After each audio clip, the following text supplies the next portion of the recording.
Bon, mais ça, c'est pas mal. Donc, je vais peut-être aller réunir les deux versions.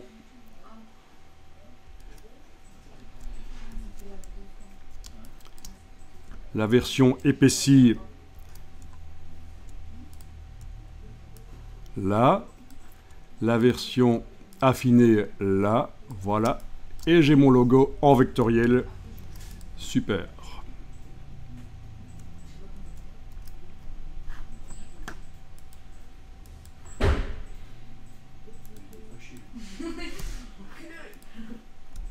Alors, pour la suite, voilà ce que vous allez pouvoir faire. Il va falloir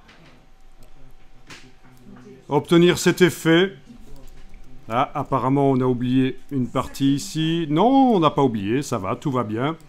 Il va falloir obtenir cet effet où vous avez un effet de négatif, en fait. Voilà. Et alors, il y a un petit problème avec le centre du A ici que je vais régler. Voilà. J'ai mis en pause d'enregistrement et j'ai réglé le problème, donc je voudrais voir si vous arrivez à le faire. Donc l'idée, c'est d'avoir ça, en effet, d'avoir la possibilité de déplacer et de faire des tests. Alors, une fois que le test est bon, que j'ai obtenu un truc pas trop mal, je peux le dupliquer. Et je continue à tester.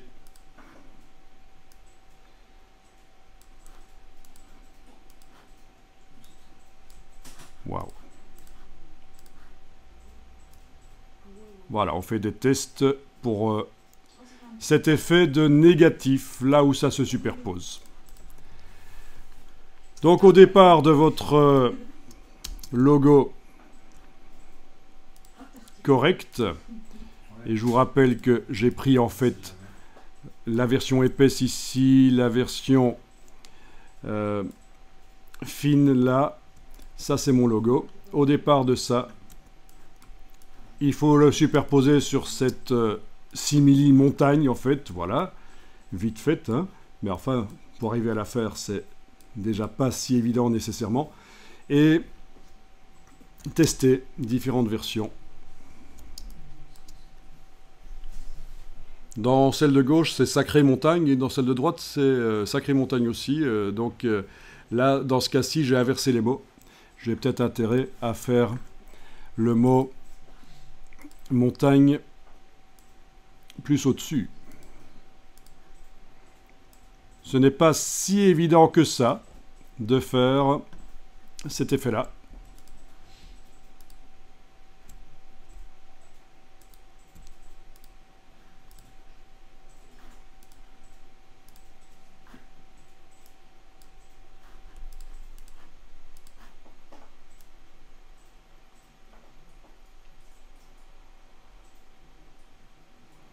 Voilà, pour une marque de chocolat ou je ne sais quoi, ça peut passer, ça peut être un test, un premier test.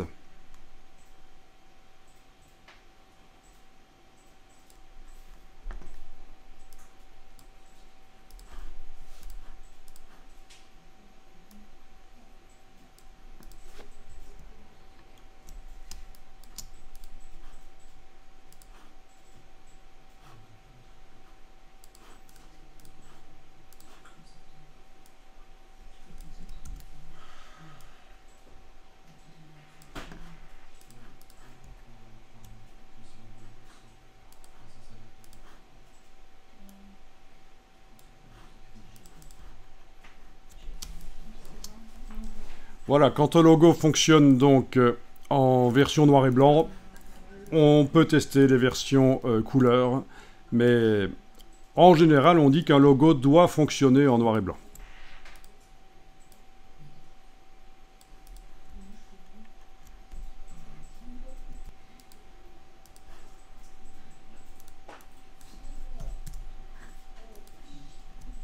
Alors, comment faire? Vous avez vos textes vectorisés là, pas de problème. Bon, je vais le faire sur une copie parce que sinon, je risque de devoir recommencer à nouveau l'association de ces deux mots. Bien. Donc évidemment, on commence avec un polygone. On commence avec un polygone et je trace en enfonçant les touches au clavier pour déterminer le nombre de côtés. Et puis touche Shift. Voilà. Touche Shift, toute majuscule pour le caler sur l'horizontale. Bien sûr, voilà. Ensuite, je prends la flèche blanche et je vais sélectionner uniquement le sommet ici. Je clique à côté, j'englobe et avec le gizmo d'arrondi, je vais pouvoir faire l'arrondi. Voilà. Donc c'est le widget angle. Si vous sélectionnez avec la flèche blanche un ou plusieurs points, d'ailleurs je vais sélectionner ceux d'en dessous, tiens, comme ça en les englobant, vous avez les widgets d'angle qui arrivent et on peut déterminer les arrondis. Et si vous voulez sélectionner la forme avec la flèche noire, ça va agir sur tout en fait, les arrondis. Oui, touche contrôle ou commande, ça agit sur tout. Mais là, le plus intéressant à faire avec ça, c'est avec la flèche blanche d'englober un des sommets et de jouer seulement sur un des angles. Ok.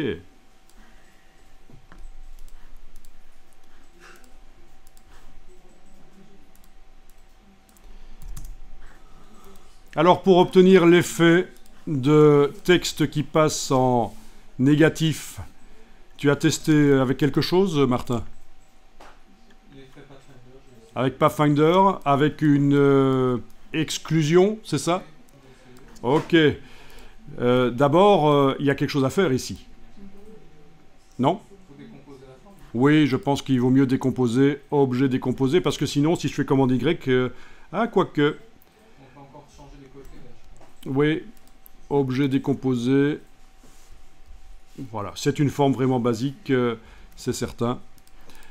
Ok. Donc, je vais essayer ici, avec celui de gauche, le Pathfinder, pour voir ce que ça donne. Je sélectionne donc le tout en englobant. Vous savez que dans la palette des calques, pour vous y retrouver, il n'est pas interdit de créer un nouveau calque et d'y transférer ce que vous venez de sélectionner. Parce que sinon, il y a énormément d'objets sur ce calque, évidemment. Donc en créant un nouveau calque, mais ce n'est pas obligatoire, hein. En créant un nouveau calque avec le signe plus dans le bas de la palette des calques, je transfère ce qui est sélectionné, je verrouille le... et je peux même enlever l'œil en face des autres, mais non, je vais garder l'œil. Mais en tout cas, voilà, sur un calque, j'ai les 3 objets, et c'est quand même un peu plus facile pour s'y retrouver. Ok. Tiens, c'est resté un polygone dont le nombre de côtés est modifiable. Il indique polygone, oui. Par le... Moi, je l'ai enlevé, mais chez vous, Ah oui, tu l'as enlevé comment? j'ai juste fait Pathfinder Réunion. Ah oui, Pathfinder Réunion pour le finaliser. Parce que c'est vrai que ici, là, en fait, dans le panneau propriété, le nombre de côtés peut encore être modifié. Bien vu. Eh bien, on en apprend tous les jours. Cette technique du Pathfinder finalisée sur une forme seule, figure-toi que je ne connaissais pas. Voilà, bien vu. Donc j'en apprends tous les jours. C'est ça que doit être l'enseignement. Ça va dans les deux sens. C'est un laboratoire. Ok, donc c'est un vrai tracé. Bien. Alors donc, il y a peut-être quelque chose qui serait intéressant à faire pour la suite. C'est ceci. Parce qu'on a affaire à 2 mots qui sont composés de plusieurs formes indépendantes. Si je fais ceci avec la flèche noire et que j'englobe ça, je peux faire menu sélection, mémoriser. Je ne sais pas si vous saviez que dans Illustrator, on peut mémoriser des sélections. Sélection mémorisée. Et dans la boîte qui s'ouvre, je vais l'appeler mot montagne, par exemple. Voilà, mot montagne, voilà. OK. Et je vais sélectionner ensuite uniquement sacré. En fait, chez moi, comme j'avais déjà fait une mémorisation, ça sélectionne tout, mais il faut bien, chez vous, bien tout englober, y compris l'accent. Voilà. Sélection mémorisée. Je vais appeler ça mot sacré. Voilà, sacré. Ok, on va mettre comme ça. Ok, et donc dans le bas du menu sélection, j'ai les deux sélections possibles, le mot montagne et le mot sacré. Ça sera peut-être plus facile pour la suite si on doit les bouger au moment où tout est réuni en une forme, parce que c'est ça qui va être fait. On va réunir à un seul niveau le polygone et toutes les formes qui composent les deux mots. Donc je sélectionne tout ça. Et toi, Martin, tu as utilisé ici l'option d'exclusion. Oui, avec un filtre exclusion. Un filtre exclusion, c'est-à-dire... Mais dans les filtres, on peut mettre Pathfinder et j'ai essayé un peu. Ah, tu as essayé ça et ça n'a pas marché. Non. Dans les filtres où ici, effet Pathfinder, oui, mais ça revient pas au même. Donc, à partir de là, sélection mot montagne. Je le bouge avec la flèche noire. Est-ce que ça marche? Oui, mais en fait non, ça marche pas parce que ils n'ont pas été réunis en un seul en un seul objet. Si on veut un effet d'exclusion, il faut absolument qu'ils soient réunis en un seul objet. Je réessaye, je sélectionne les trois et je clique cette fois-ci vraiment sur le bouton. Ah, ça m'a fait un groupe. Et dans le groupe, j'ai des tracés. Voyons ce qui se passe si on déplace le mot montagne. Donc menu sélection mot montagne. Il veut plus sélectionner. Ah ben, il va falloir que je l'englobe alors. Avec la flèche blanche plus, puisqu'il fait partie maintenant d'un système. Voilà. On voit déjà que entre eux... Ah ben non, ça a été finalisé. Voilà, ça a fait un trou. Pas bon. Ok, ok.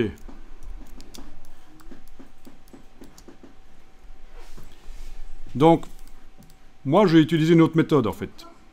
Donc, je vais déverrouiller le calque d'en dessous, créer un nouveau calque, sélectionner ces choses-là, transférer sur le nouveau calque, verrouiller les autres calques. Voilà. Donc, la technique que j'ai utilisée, c'est l'ancienne technique, avant que le Pathfinder existe, quand on voulait faire de l'exclusion, c'est objet tracé transparent créé. Objet tracé transparent créé. Donc la montagne et les deux mots sont sélectionnés. Objet tracé transparent créé. Je vais voir ce qui se passe quand je déplace le mot montagne à l'endroit de la montagne. C'est parfait. On a le T qui n'apparaît pas en exclusion. Mais c'est pas grave. Tiens, je vais peut-être mémoriser cette sélection. Sélection, mémoriser la sélection.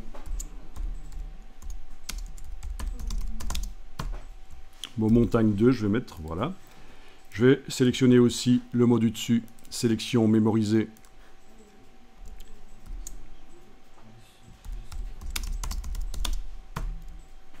Voilà. Comme ça, par le menu sélection, je peux sélectionner l'un ou l'autre. Qu'est-ce que j'ai obtenu dans mon calque 3, là, quand j'ai fait objet tracé transparent créé? J'ai obtenu un tracé transparent.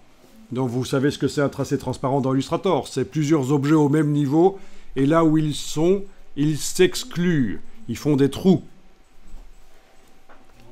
Typiquement, quand on a vectorisé le texte, là où il y avait des trous dans les caractères, c'est un système d'exclusion qui fait ça.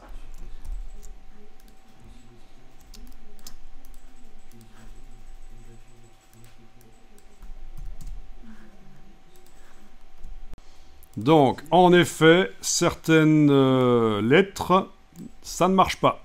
Ça, c'est habituel quand on fait un système d'exclusion comme ça. C'est une exclusion pair-impair qu'on dit. C'est odd-even en anglais. C'est pair-impair. Et donc, il y a certaines des formes qui peuvent ne pas fonctionner. Si on fait une exclusion entre deux formes, ça fonctionne à chaque fois, mais à partir du moment où il y a une troisième forme qui entre en jeu, ça peut foirer. Donc comment faire? Eh bien voilà l'astuce.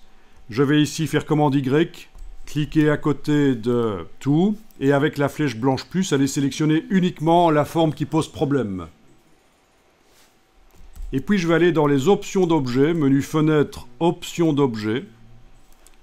Dans les options d'objet, j'ai fait apparaître précédemment les options, parce qu'elle peut arriver comme ça, en fait, la palette options d'objet.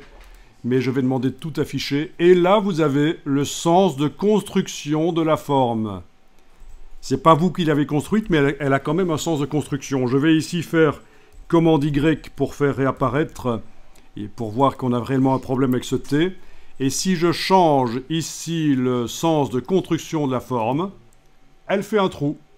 Et c'est vraiment un trou, parce que si je mets une autre forme derrière, évidemment, on va voir que ça n'est pas bêtement du blanc, c'est un trou, ce qui sera utile pour le packaging, et bien sûr, quand on devra faire le logo en brillant, par exemple, sur un packaging ou des choses comme ça. Objet disposition arrière-plan, voilà. Objet verrouillé, sélection, voilà. On voit bien qu'on a affaire à des trous.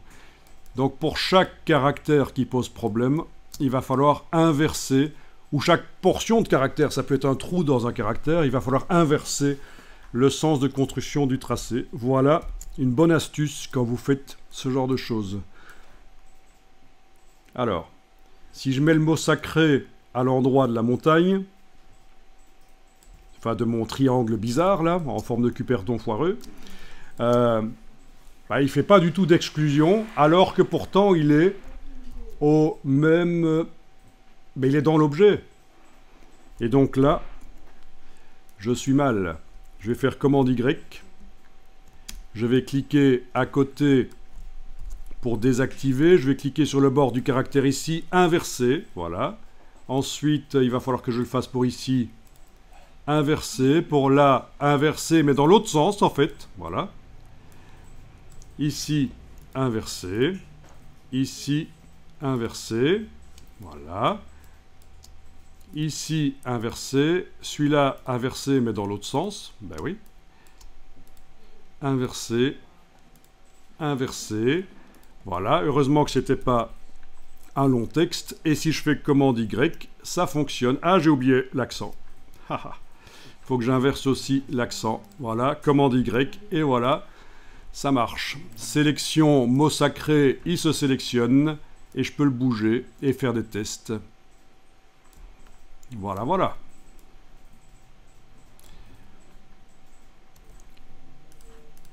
À partir de là, régulièrement, je vais copier sur le côté les versions qui me paraissent géniales.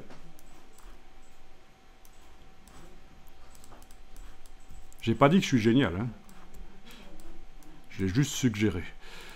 Ok. Et puis alors, voilà, sélection, mot sacré, transformation manuelle, et on fait des tests. Voilà. Et vous savez que si les petits points vous empêchent de bien voir ce que vous faites, vous pouvez temporairement demander affichage, masquer le contour de sélection, et donc ça reste sélectionné et vous voyez mieux ce que vous êtes en train de faire. Affichage, il ne faut pas oublier de réafficher le contour de sélection, sinon vous n'allez pas comprendre pourquoi vos objets ne se sélectionnent pas par la suite. Voilà.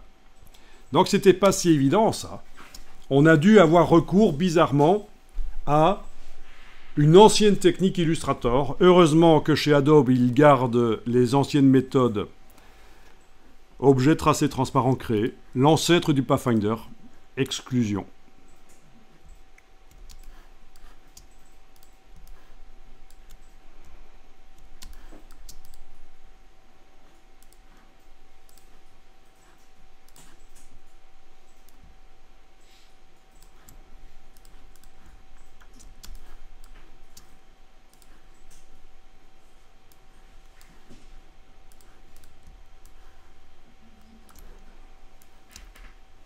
Donc c'est un effet graphique qui peut être intéressant quand on doit faire des logos rapidement.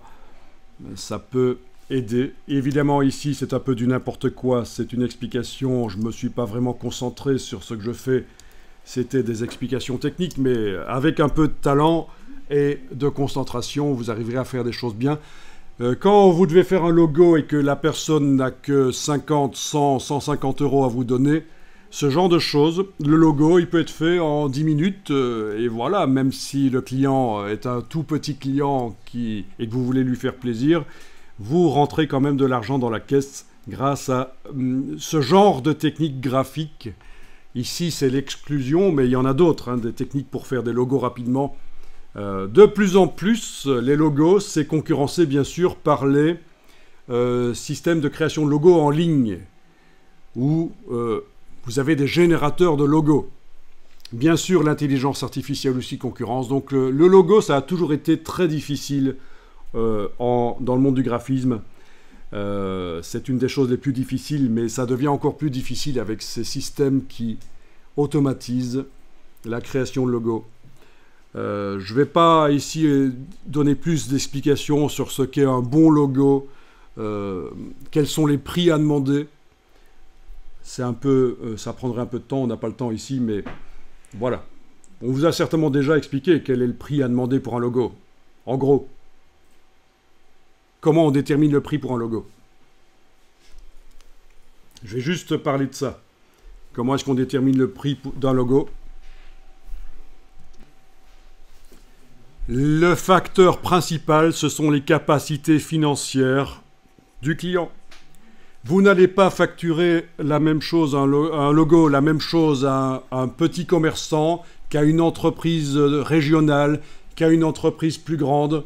Donc les capacités financières, bizarrement, dans le cas d'un logo, c'est ça qui est déterminant. Et bien sûr, les grandes entreprises ne font pas appel à des graphistes indépendants quand elles sont grandes, hein, je ne parle pas de start-up, elles font appel à des agences de publicité. Donc, voilà. Vous, en tant que graphiste indépendant, si vous n'êtes pas intégré à une agence, vous n'aurez pas de demande pour des logos, pour des très grandes entreprises, pour des très grands projets, normalement.